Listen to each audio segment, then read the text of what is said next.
that's the ship those guys were on. It was hit by a kamikaze. Look at the hole put in there. Oh, wow. And that was the ship during the war with camouflage. Okay. They said they hung him over the side on a ladder with a paintbrush, a bucket, he and 100 other guys painting the thing. And that's when the ship was launched in 1938. And where was it launched at? Bremerton. Bremerton, Washington. Okay. Yeah. Or no, I'm sorry, Charleston. Charleston, South Charleston, Carolina. yeah, Charleston, South Carolina. And how do you pronounce your last name? Riccuito. Riccuito. Boy, I butchered that. Somehow I was getting an I in there somewhere. Well, CC is CU in Italian. Riccuito. Riccuito. That's what my father said. Tell him to sneeze in the middle. Riccuito. I think I told you, but the association that I have with you and this association is my dad served with you on the Sterett. I'm a retired Air Force officer, so I'm the legacy connection there. And the association asked me if I would become the historian, and part of that duty is to go around and interview folks, and it is our pleasure to have me here interviewing you, who served with my dad on the Sterett in World War II. That's how I got to Tucson. I had a niece in the Air Force, and she became a colonel over there. Oh, She had 20-some years there, and she had finally got passed away from cancer stuff. oh, I'm sorry to hear that. Sorry for your Yeah. loss. And Tell me I again think- how old you were when you joined the Navy. How old I was? Yep. 16. Yeah. And what What did you did tell you- the Navy? Huh? What did you tell the Navy? I signed my father's name on it. He wouldn't sign. Oh, one of those You guys. had to be 17 to 21. That was the requirements. But the war just started. They were sweeping the streets trying to find people. Nobody looked at this too close. So you were born in 23? I was born at 25, 25. Okay. but I changed it down to 24 so I would be 17 to get into the Navy. And I signed my father's name because he wouldn't sign to let me go. Well, what did he say when you didn't show up at home? He got letters like that from the Navy, and he stuck his chest out. I imagine, I don't know. Well, thank you for your service. And did you serve on the Sterett when it was in the Atlantic? I just told you, Yep. the ship went up and down like that. And when the bow went down, the stern came up, and the screws came out of the water, and the whole ship vibrated. That's how big the.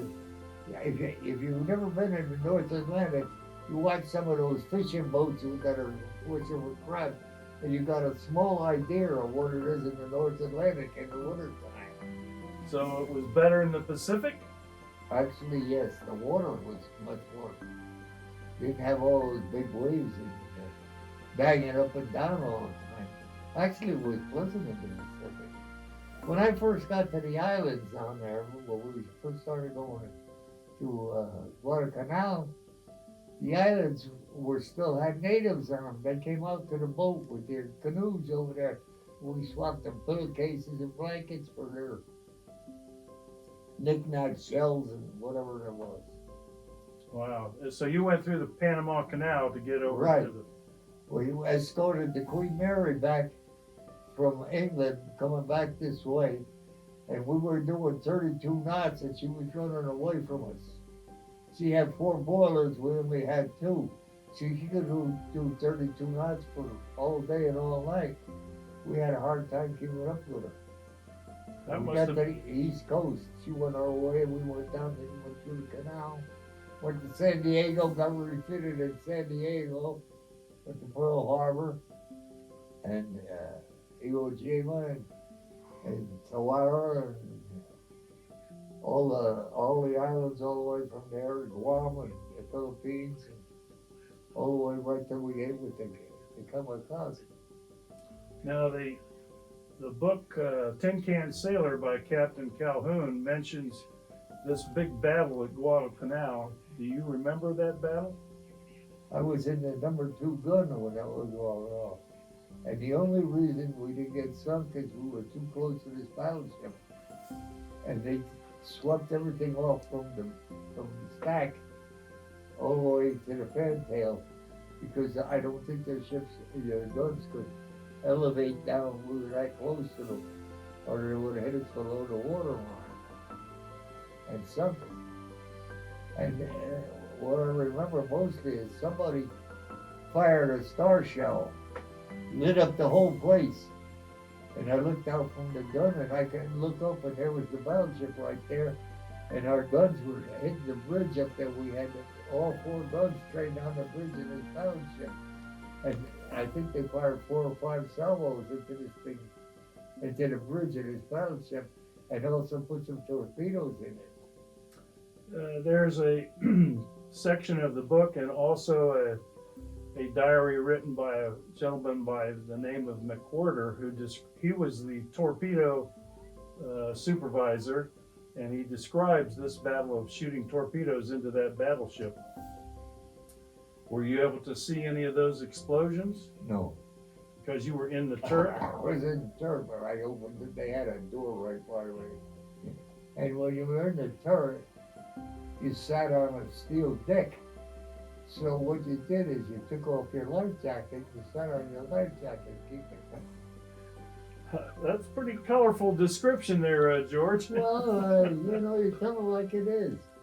Do you remember the kamikaze attack where the airplane hit? We were on picket duty shooting at him. And he got by us.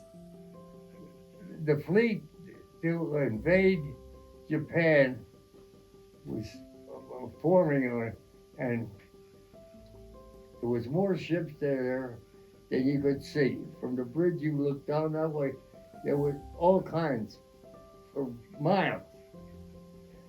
And we had to go up to between them and Japan so we could use our radar to catch the kamikazes coming down and warn them to get their plane. So they had to knock us out on picket duty before they could get to the aircraft carriers and the rest of the planes. I showed you the picture of that attack, and you told me that nobody was killed. That hit the officers' mess. And what advantage did you take of that opening to the officers' mess? I sold some of their food. Oh, I hope you put it to good use and shared some of that. We had a hot plate where we made coffee and stuff. Oh, that was a good idea on your part. Well, we also used the coffee pot to filter the torpedo juice. What's the best place you visited when you were on the Sterett? All the places that you went into port. Actually, we didn't make many ports. And when we got to Europe and Glasgow, they got a couple of days off. When I went over and watched these Scots playing rugby over there, I said, these football players are playing tennis compared. These guys are from the ships playing rugby in shorts. And I mean, they were tackling it. One guy would pick up the ball, and the other guys would try to kick it out of there, and actually they kicked him several times. That was in Glasgow one time. Then we had we went to Sydney for a couple of days. In Australia, we had a couple of 3 days R&R down there. Went to Auckland, New Zealand, but we just pulled in there and got some food. I think it was horse meat too, but that's what you got at the time. But we didn't get any liberty there. We just pulled in and pulled out, get some supplies. Where was the ship when the war ended? Where was the ship when the war ended? Mm-hmm. That's when we got kamikaze. We had to come back to Pearl and then over to Birmingham to get discharged. When you were discharged, where did you go then? I deserved a little R&R. Well, I think you put your spare time to good use. Yeah. And from there you went back to work for Uniroyal? No, I went, I went back to, actually, I worked for the bakery for a while, and then this is in Waterbury, Connecticut, and they had an Italian bakery in Bridgeport, Connecticut, and the owner of the Italian bakery in Bridgeport came up. I guess he found out that I was a good baker or something, and he came up and he recruited me out of the bakery. He said he wanted to learn how to do Italian pastry. I said, sure. So I went down and I learned how to make Italian pastries, frugatelle and cannolis and all of that. In the meantime, I had no insurance, so I worked for Uniloyal, which turned out to be a blessing because I got their insurance and their medical plan, and I did that for 19 years. Actually, you're supposed to have it 20 years before they did, but they wanted to buy out the factory.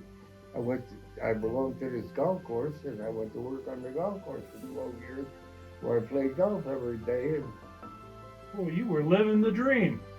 that was my plan. That's why I never got married. They said, why didn't you get married? I can't afford to. I can't afford golf and you too. Okay, so People say, how did you live to be 100? Don't get married. so that's your key to long life. You got it. You take care of yourself, number one. So what brought you here to Arizona? Was it your niece that you came to visit? Is that right? My niece, yes, was a nurse in the Air Force. And she got, like I say, got up to be a major when she got. And she was stationed in Alaska for a while. And I went to visit her in Alaska. And she took us fishing for those, I don't know what you call them now. They're like flatfish, but they're 200 pounders. And Halibut. I guess that's what you call it. So, but you wound up here in Tucson again. Oh yeah, like I say, got to get out of the cold. Well, you found a place to stay warm, that's for sure. Well, I like the heat. I played all summer under. I think that's where I burned up my arms over there, but playing golf. And I only quit when I couldn't walk anymore. I rode a cart as far as I could. I even got a flag and even could ride it up to the greens, but then couldn't get my legs to get out of the trap, so I had to give it up. Well, George, you have lived a great life. Your country thanks you for your service in the Navy. You've got tremendous stories. We could probably spend all day here just finding out what kind of mischief you got into on board the Sterett. Thanks for spending some time here with me. And we're going to stay in contact because I live here in Tucson. So I'm going to check up on you from time to time. That'd be good. I like it.